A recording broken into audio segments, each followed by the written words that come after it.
Hello everyone, my name is Rajat and in this video I am going to discuss an economic concept that is GDP and GNP. आपने news में देखा होगा कि India की जो GDP है 7.6% से ग्रो कर रही है, या इंडिया की जो जीडीपी अभी है 2.5 ट्रिलियन हो गई है और 7.6 ट्रिलियन इसका एस्टिमेशन है बाई 2030। तो असल में जीडीपी है क्या, किसको हम जीडीपी कहते हैं? तो GDP is my gross domestic product. GDP की जो फुल फॉर्म है gross domestic product. Gross means total, domestic means within the territory, within territory, and product goods and services. So GDP is my gross domestic product. Gross means total, domestic means within the territory, and product means goods and services. तो जो भी मेरे final goods and services हैं जो with in the territory in a given accounting year में produce होंगे, उनकी जो भी टोटल वैल्यू होगी उसको मैं जीडीपी कहूंगा। क्या कहा मैंने? Total value of final goods and services produced in A domestic territory in a given accounting year. तो जो भी मेरे फाइनल गुड्स एंड सर्विसेज हैं, इनकी जो भी टोटल वैल्यू होगी produced in A domestic territory in a given accounting year, उसको हम जीडीपी कहते हैं। एक साल में या किसी भी गिवन अकाउंटिंग ईयर में डोमेस्टिक टेरिटरी के अंदर जितना भी गुड्स एंड सर्विसेज का प्रोडक्शन होगा उसकी जो भी वैल्यू होगी उसको हम जीडीपी कहते हैं। तो अभी यहाँ पर हमने टर्म्स एनकाउंटर की है, that is goods and services, final goods and services and the domestic territory and a accounting year. तो अब इनको वन बाई वन समझते हैं कि गुड्स एंड सर्विसेज का क्लासिफिकेशन क्यों हमने यहाँ पे फाइनल लिखा, क्यों हमने इंटरमीडिएट या कैपिटल गुड्स एंड सर्विसेज नहीं लिखा। तो अब उसकी थोड़ी बात करते हैं। तो बेसिकली हमारे जो गुड्स एंड सर्विसेज होते हैं वो तीन टाइप के होते हैं। पहला final goods and services. Final goods and services are those which are used for the personal consumption. जैसे ये एक मेरी शर्ट है या ये व्हाइट बोर्ड है, इसका इस्तेमाल मैं पर्सनल कंजम्पशन के लिए कर रहा हूँ। I am using this for my personal satisfaction. इसको मैं रीसेलिंग पर्पस के लिए यूज नहीं कर रहा हूँ, तो ये मेरा फाइनल गुड्स एंड सर्विसेज में आएगा। Those goods and services which are used for the personal satisfaction या पर्सनल कंजम्पशन आप कह सकते हैं। Example TV, clothes. Secondary intermediary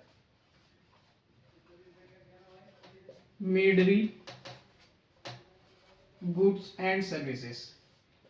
Intermediary goods and services are those which are used in production process till they are completely used. Means वे goods and services जो बार बार production process में यूज होंगे till they are completely use, जब तक उनका पूरे तरीके से इस्तेमाल नहीं हो जाए। जैसे रॉ मटेरियल है, तो रॉ मटेरियल को आप बार बार इस्तेमाल करेंगे जब तक ये फिनिश्ड मटेरियल में कन्वर्ट ना हो जाए। तो ये क्या है? इंटरमीडियरी गुड्स है, मतलब बीच में ही ये खत्म हो जाएगा, फाइनल प्रोडक्ट में नहीं कन्वर्ट होगा। मतलब इसको हम फाइनल प्रोडक्ट नहीं कहेंगे। Third is capital goods and services. तो capital goods and services are those which are further used in production process, जो बार बार प्रोडक्शन प्रोसेस में यूज होंगे। दोनों में कंफ्यूज मत होना, ये भी प्रोडक्शन प्रोसेस में बार बार यूज हो रहे हैं, ये भी प्रोडक्शन प्रोसेस में बार बार यूज हो रहे हैं, बट डिफरेंस ये दे आर कंप्लीटली यूज्ड। इनका पूरा इस्तेमाल हो जाएगा प्रोडक्शन प्रोसेस में, पर इनका कंप्लीटली इस्तेमाल तो होगा but they are not completely used. जैसे फॉर एग्जांपल ट्रक या ट्रैक्टर है, बार बार उसका इस्तेमाल हो रहा है। जैसे एक एग्जांपल से समझिए, ये मार्कर है, मार्कर में जो भी इंक है इसका मैं यूज कर रहा हूं तब तक जब तक ये पूरे तरीके से कंप्लीटली यूज नहीं हो जाएगा। तो ये मेरा क्या है, मार्कर की इंक इंटरमीडिएटरी गुड्स है। ये बोर्ड है, बोर्ड मेरा कैपिटल गुड्स है क्योंकि मैं बार बार इसका इस्तेमाल करूंगा और यू कैन से ऑल्दो इसकी over the period of time इसकी वैल्यू में डेप्रिसिएशन होएगा, but it is a capital goods क्योंकि ये बार बार प्रोडक्शन प्रोसेस में इस्तेमाल हो रहा है। तो ये हमने बोला फाइनल गुड्स एंड सर्विसेज। उस हमने गुड्स एंड सर्विसेज का क्लासिफिकेशन किया, final goods and services, intermediate goods, capital goods and services. अब बात करते हैं डोमेस्टिक टेरिटरी। हम जब जीडीपी कैलकुलेट करते हैं तो डोमेस्टिक टेरिटरी किसको कहेंगे? तो पहला है, अब मैं डोमेस्टिक टेरिटरी को डिफाइन कर रहा हूं। पहला है पॉलिटिकल बाउंड्री, पॉलिटिकल बाउंड्री, चाहे ये लैंड हो या सी बाउंड्री हो, किसी भी कंट्री की लैंड और सी बाउंड्री जो भी होगी उसको हम पॉलिटिकल बाउंड्री कह रहे हैं। और जब भी हम जीडीपी कैलकुलेट करेंगे तो हम पॉलिटिकल बाउंड्री को कंसीडर करेंगे। जैसे ये सपोज इंडिया का मैप है,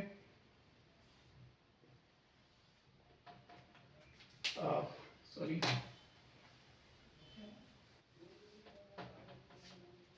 जैसे ये सपोज इंडिया का मैप है,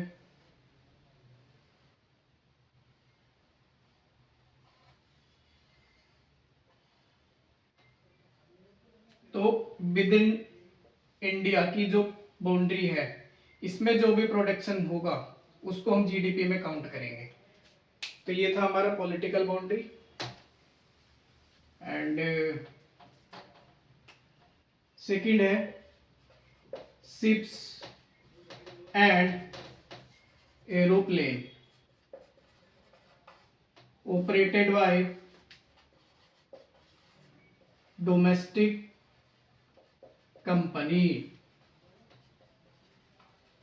जो भी मेरे शिप्स है, एरोप्लेन है, अगर उनको ऑपरेट कर रही है डोमेस्टिक कंपनी तो उसको हम जीडीपी में काउंट कर रहे हैं। क्यों काउंट कर रहे हैं? जैसे मान लीजिए कोई भी कोचिन शिपयार्ड एक शिप मैन्युफैक्चरिंग कंपनी है, ये शिप्स अगर ऑपरेट कर रही है और इस पर जो भी एक्सपेंडिचर होगा, जो भी इम्प्लॉयज वहां पर इम्प्लॉय हैं या शिप की मेंटेनेंस में जो भी खर्चा होगा वो सब कौन बियर करेगा? कोचिन शिपयार्ड करेगा। तो इसलिए हम फिर उसको इंडिया की जीडीपी में काउंट कर रहे हैं, नो मैटर वो शिप ऑल ओवर वर्ल्ड कहीं पे भी ट्रेवल करके आ जाए। Similarly for aeroplane. Third, government consulates and embassy. जब कल के दिन को आप कोई एग्जाम क्रैक करेंगे जैसे यूपीएससी, एसएससी या कोई भी ऐसा एग्जाम जिसके थ्रू आप फॉरेन कंट्री में आपको पोस्ट मिले, तो वहां पर जो भी गवर्नमेंट ऑफ इंडिया एक्सपेंडिचर आप पे करेगी, आपकी जो भी इनकम होगी उसको हम इंडिया की जीडीपी में काउंट करेंगे, ना कि उस कंट्री की जहां पर आप पोस्टेड होंगे। Fourth is oil field and gas rigs operated by domestic company. This line denotes operated by domestic company. तो जैसे ONGC है, अगर ये कहीं अफ्रीकन कंट्रीज में, अभी जैसे आपने सुना होगा रिसोर्स रिच कंट्री है, तो वहाँ पर अगर एक्सप्लोरेशन हो रहा है तो उस पर जो भी एक्सपेंडिचर होगा या वहाँ पर जो भी वर्कर्स एम्प्लॉय होंगे, लेबर एम्प्लॉय होगी, उसका एक्सपेंडिचर या उनकी जो भी इनकम है। देखो मैं दो टर्मिनोलॉजी साइमल्टेनियसली यूज कर रहा हूँ, इनकम और expenditure, because these are the 2-3 method basically जिनके थ्रू हम जीडीपी कैलकुलेट करते हैं। तो अगर हम एक्सपेंडिचर मेथड यूज कर रहे हैं तो एक्सपेंडिचर के थ्रू जीडीपी आएगी, और अगर इनकम मेथड यूज कर रहे हैं तो इनकम मेथड के थ्रू जीडीपी आएगी। तो इसलिए मैं साइमल्टेनियसली दोनों टर्म यूज कर रहा हूँ।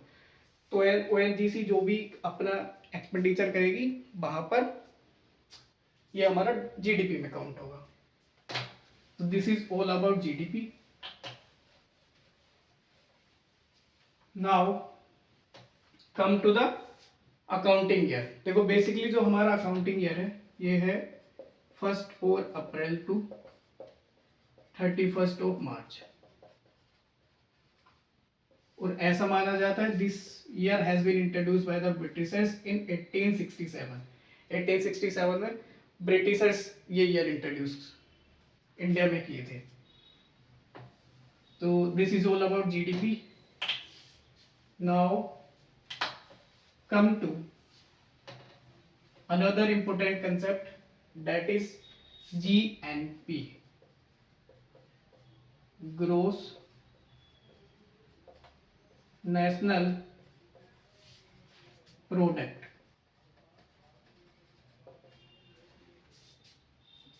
मीन्स जीएनपी को हम कहते हैं total value of final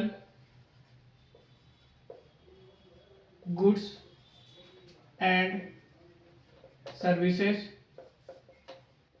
produced by a normal resident. Important term है ये, normal resident of an economy in a given accounting year.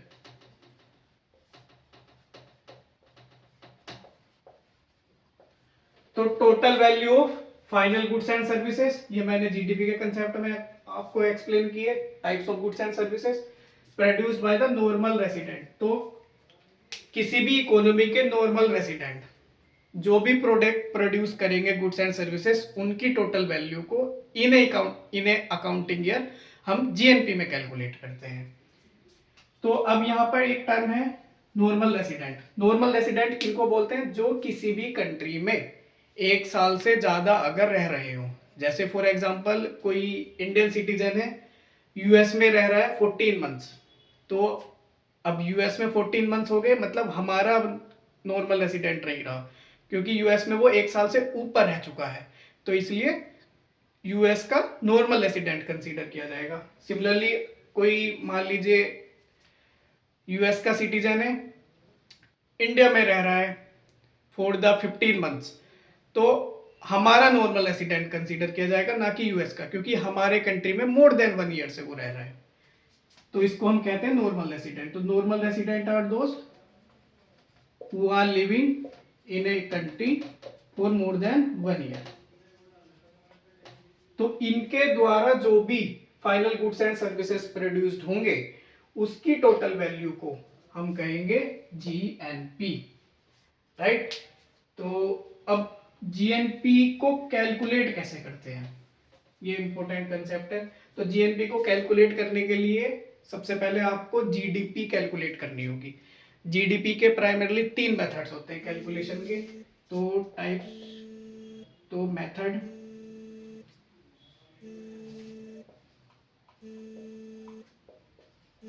To calculate GDP. सबसे पहला है इनकम मेथड,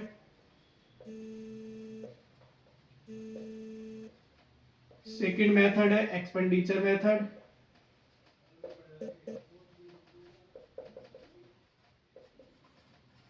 एंड थर्ड मेरा है प्रोडक्शन मेथड।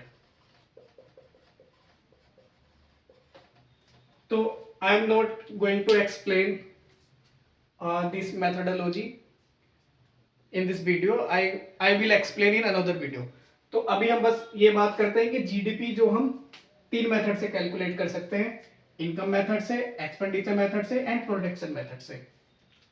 अब जब हमने जीडीपी कैलकुलेट कर लिया, तो जीडीपी कैलकुलेट करने के बाद आपको अगर जीएनपी निकालनी है तो जीएनपी ग्रोस नेशनल प्रोडक्ट, जिसको हम नेशनल इनकम भी कहते हैं, ये भी याद रखना अगर कल के दिन को एग्जाम में क्वेश्चन है कि जीएनपी को नेशनल इनकम भी कहते हैं।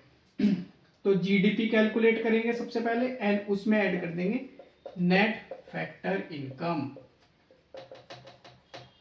नेट फैक्टर इनकम, अब ये फैक्टर इनकम क्या है? देखो, जब भी आप कोई सर्विसेज प्रोवाइड करते हो या आप कोई भी गुड्स प्रोवाइड करते हो तो उसके बदले में आपको कुछ मिलता है। जैसे फॉर एग्जांपल अगर आप लैंड दे रहे हैं तो उसके बदले में आपको रेंट मिलेगा, अगर आप लेबर दे रहे हैं तो उसके बदले में आपको वेज मिलेगा, अगर आप एंटरप्रेन्योरशिप दे रहे हैं तो उसके बदले में आपको प्रॉफिट मिलेगा, और अगर आप किसी को कैपिटल दे रहे हैं कि चलो ये मैं अमाउंट दे रहा हूँ आपको किसी बिजनेस को स्टार्ट करने के लिए, तो उसको हम फिर इंटरेस्ट देते हैं। तो गुड्स एंड सर्विसेज के बदले हाउस होल्ड को जो भी इनकम मिलती है उसको हम कहते हैं फैक्टर इनकम। सिमिलरली इसके जैसा एक कंसेप्ट और होता है ट्रांसफर इनकम। ट्रांसफर इनकम क्या है? जो बिना कुछ किए आपको मिल रहा है, जैसे फॉर एग्जांपल कह सकते हो फ्रीबीज है, freebies is a transfer income. Donation है या मैं आपको ये मार्कर गिफ्ट कर दूं तो ये आपकी ट्रांसफर इनकम है, क्योंकि आपने उसके बदले मुझे कुछ नहीं दिया। लेकिन फैक्टर इनकम में आपको गुड्स एंड सर्विसेज पहले देने होंगे, then you will receive income. तो जीडीपी जब हम कैलकुलेट कर लेंगे, three methodology I have already told you, उसमें बस नेट फैक्टर इनकम आपको ऐड करना है, ये हमारा आ जाएगा जीएनपी। ठीक, और अगर आप जीएनपी को पॉपुलेशन से डिवाइड कर देते हैं तो ये आ जाता है आपका per capita income. Per capita income, ये याद रखेंगे। अब मेरा आपसे एक क्वेश्चन है, अगर मान लीजिए किसी कंट्री के मिलिट्री इस्टेब्लिशमेंट है, military establishment of a country in abroad, मतलब अपनी कंट्री में नहीं है दूसरी कंट्री में है, तो क्या ये डोमेस्टिक टेरिटरी में काउंट होगा जब हम जीडीपी कैलकुलेट करेंगे? इसको आपको बताना है। सिमिलरली एक क्वेश्चन ये है, दूसरा क्वेश्चन है अगर कोई यूएस का सिटीजन है, इंडिया में रह रहा है 18 मंथ्स इंडिया, तो ये किसकी जीडीपी में आएगा और किस कंट्री की जीएनपी में आएगा, ये आपको बताना है। होप आपको जीडीपी एंड जीएनपी समझ आया होगा and thank you so much.